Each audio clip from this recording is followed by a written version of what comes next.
오늘 하나님 말씀 다니엘 3장 1절부터 18절까지 말씀입니다. 왜 다니엘의 세 친구를 풀무불에서 구원하셨을까 생각해 보았습니다. 미국이 예전에 우리가 알던 미국이 아닙니다.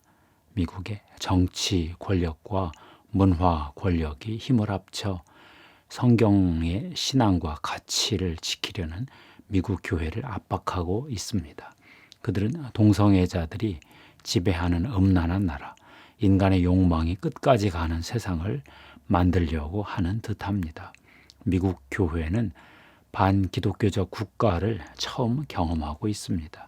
하나님을 적대하는 국가 안에서 하나님의 백성은 어떻게 살아야 할까요?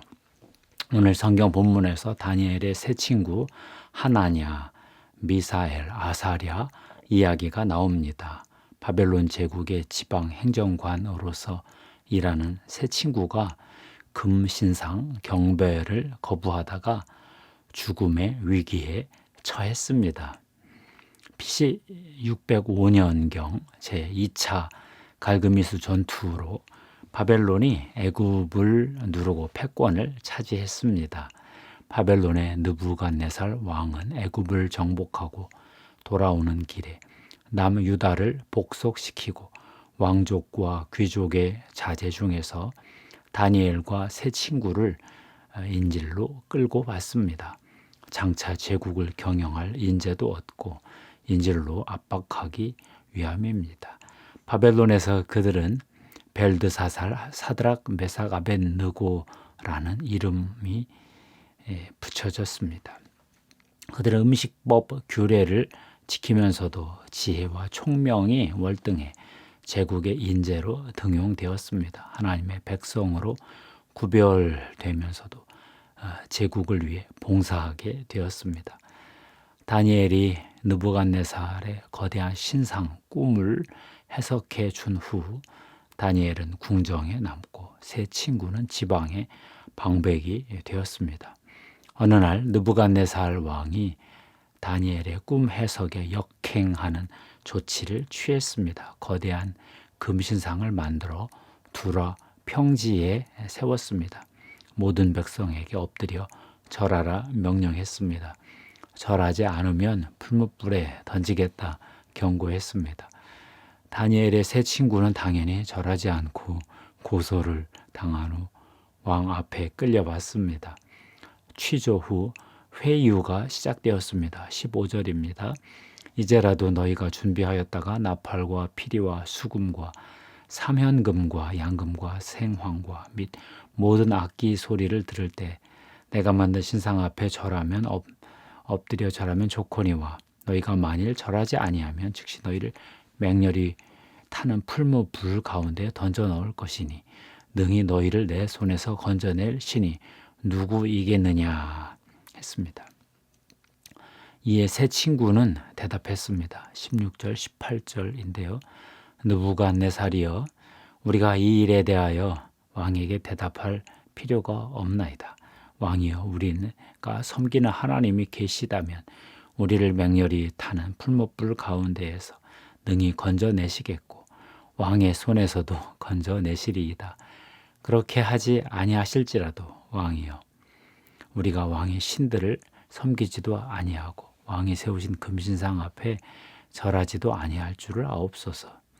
세 사람은 풀무불에 던져졌습니다. 그러나 느부갓네살은 더 놀라야 했습니다. 셋을 던졌는데 넷이 보입니다. 네 사람이 상하지도 않고 불 가운데로 걸어 다닙니다. 한 명은 그 모양이 신들의 아들과 같았습니다. 느부갓네살은 아차 싶어 세 사람을 불러냈습니다. 세 사람은 한 점의 상처도 없이 살아서 걸어 나왔습니다. 느부갓네살은 너무 놀라 이렇게 고백했습니다. 하나님이 다른 신을 거부하고 하나님만을 섬기는 세 사람을 구원하셨도다. 누구도 이들이 믿는 하나님의 이름을 함부로 부르면 내가 죽일 것이다. 이같이 사람을 구원할 신이 어디 있겠는가. 사드락, 메삭, 아벳느고는 죽을 위기에서 구출받았을 뿐만 아니라 바벨론 지방의 더 높은 자리로 영전했습니다. 하나님은 왜 사드락, 메삭, 아벳느고를 풀무불에서 구출하셨을까요? 하나님이 바벨론 제국도 직접 통치하고 계시다는 것을 보여주기 위해서 그리 하셨습니다. 바벨론의 인질로 끌려온 다니엘의 세 친구는 제국을 위해 충성했습니다. 하나님이 인질로 잡혀오게 하신 일을 다 이해할 수 없었으나 제국에 충성했습니다. 하나님이 느부갓네살에게 왕의 통치권을 주셨다는 것을 인정했기 때문입니다. 그런데 어느 날 왕이 자신들에게 통치권을 주신 하나님에게 대적하기 시작했습니다. 금신상에게 절하라고 했습니다. 우상에게 절하지 말라는 제2계명에 어긋나는 명령이지요. 느부갓네살 왕이 자신에게 통치권을 주신 하나님에게 대적하기 시작하자 하나님은 직접 개입하셨습니다. 죽음 앞에서 신앙을 지키는 세 친구를 위해서 친히 천사를 보내주셨습니다. 하나님은 어떻게 제국을 통치하십니까? 하나님의 말씀을 지키는 자들을 키우고 그들을 통해 제국을 번영시키시고 대적할 때 제국을 무너뜨리십니다. 첫째, 하나님은 하나님의 백성을 기르셨습니다. 다니엘, 하나냐, 미사엘, 이사랴를 바벨론 궁정에서 벨드사살, 사드락, 메삭, 아벳느고라는 이름으로 기르셨습니다. 학문과 지혜와 계시를 주셨습니다. 다니엘서 1장 17절인데요. 하나님이 이 네 소년에게 학문을 주시고 모든 서적을 깨닫게 하시고 지혜를 주셨으니 다니엘은 또 모든 환상과 꿈을 깨달아 알더라. 둘째, 하나님은 하나님의 백성을 통해 바벨론을 번영케 하셨습니다. 다니엘은 느부갓네살 왕의 기괴한 꿈을 해석해 주어 왕의 번민을 잠재워 주었고 세계 역사를 읽는 안목을 열어 주셨습니다. 하나님의 세계 통치, 하나님의 세계 경영의 계략을 알려주었지요. 다니엘은 궁정 지근거리에서 왕을 섬겼고 세 친구는 지방으로 파견되어 지방 행정의 일을 보았습니다. 셋째, 그러나 왕이 하나님의 주권에 대적하면 반드시 대적하셨습니다. 세 친구를 죽이려는 왕의 의도를 좌절시키셨지요. 하나님은 바벨론 왕이 하나님의 권위에 대적하면 왕의 의도를 꺾으셨습니다. 왕이 세 친구를 죽이려 하자 천사를 보내 직접 보호하셨습니다. 하나님이 참 신임을 알게 하시고 하나님의 이름을 스스로 거룩하게 하셨습니다. 결국 하나님은 하나님의 아들을 직접 이 땅에 보내 세상을 직접 통치하기로 하셨지요. 다니엘에게 미리 계시를 보여주셨습니다. 손대지 않은 뜨인 돌이 신상의 쇠와 진흙의 발을 쳐서 부서뜨리고 돌이 태산을 이루어 온 세계에 가득하게 채우는 계시를 보여주셨습니다. 다니엘 2장 44절입니다. 이 여러 왕들의 시대에 하늘의 하나님이 한 나라를 세우시리니 이것은 영원히 망하지도 아니할 것이요 그 국구원이 다른 백성에게로 돌아가지도 아니할 것이요 도리어 이 모든 나라를 쳐서 멸망시키고 영원히 설 것이라. 신약 성경은 다니엘의 예언대로 예수 그리스도가 성육신, 십자가, 부활, 승천, 오순절을 통해 이 땅을 직접 통치하시는 과정을 잘 보여주고 있습니다. 예수 그리스도는 인간의 몸으로 이 땅에 오셔서 바벨론, 메데파사, 헬라의 뒤를 이은 로마 제국의 통치를 무너뜨리고 하나님이 직접 다스리시는 하나님의 나라를, 영원한 나라를 세우셨습니다. 십자가와 부활로 죄와 죽음의 권세를 무너뜨리고 승천하여 하나님 우편에 보좌에 앉으심으로 성령을 보내 이 땅을 다스리셨습니다. 바벨론 제국 때는 다니엘, 사드락, 메삭, 아벳느고를 사용하셨으나 예수 그리스도는 에클레시아 교회를 사용하셨습니다. 사도와 선지자의 터 위에 복음 전도자, 목사, 교사를 함께 일으키시고 성도들로 하나님의 백성 삼아 열방에 하나님의 복음을 전하게 하셨습니다. 하나님은 대적하는 제국을 오래 두지 않으십니다.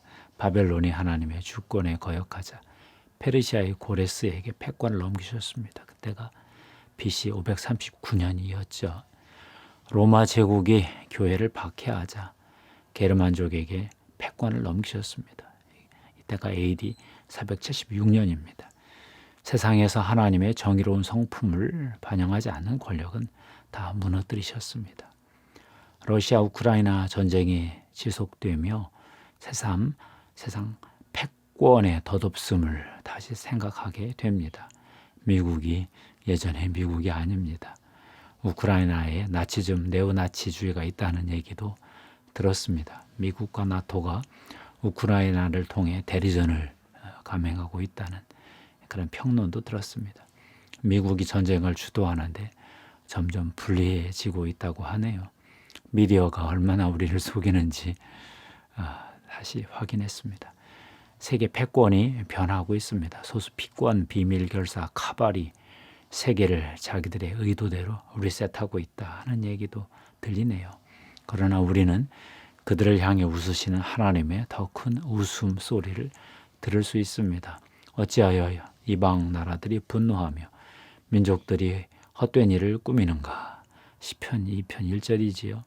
하늘에 계신 이가 웃으심이요 주께서 그들을 비웃으시리로다. 2편 4절이지요. 그의 진노가 급하심이라 여호와께 피하는 모든 사람은 다 복이 있도다. 2편 12절이지요. 기도하겠습니다. 하나님 감사합니다. 제국의 통치보다 하나님의 통치를 택할 때 하나님이 직접 통치하신다는 것을 알게 해주셔서 감사합니다. 다니엘과 그 세 친구가 하나님의 통치를 선택했습니다. 이 시대에 우리 교회는 예수 그리스도를 통한 하나님의 통치를 선택하고 있습니다.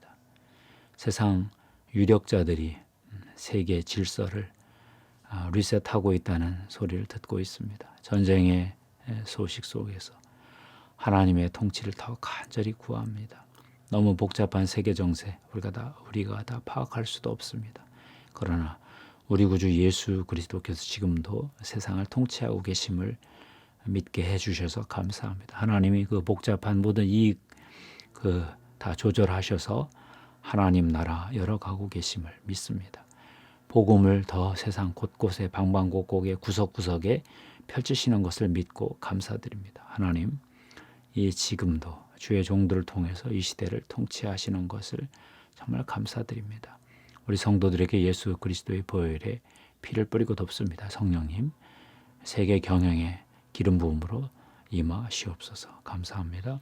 우리 구주 예수님의 이름으로 기도합니다. 감사합니다. 하나님께 영광 돌립니다.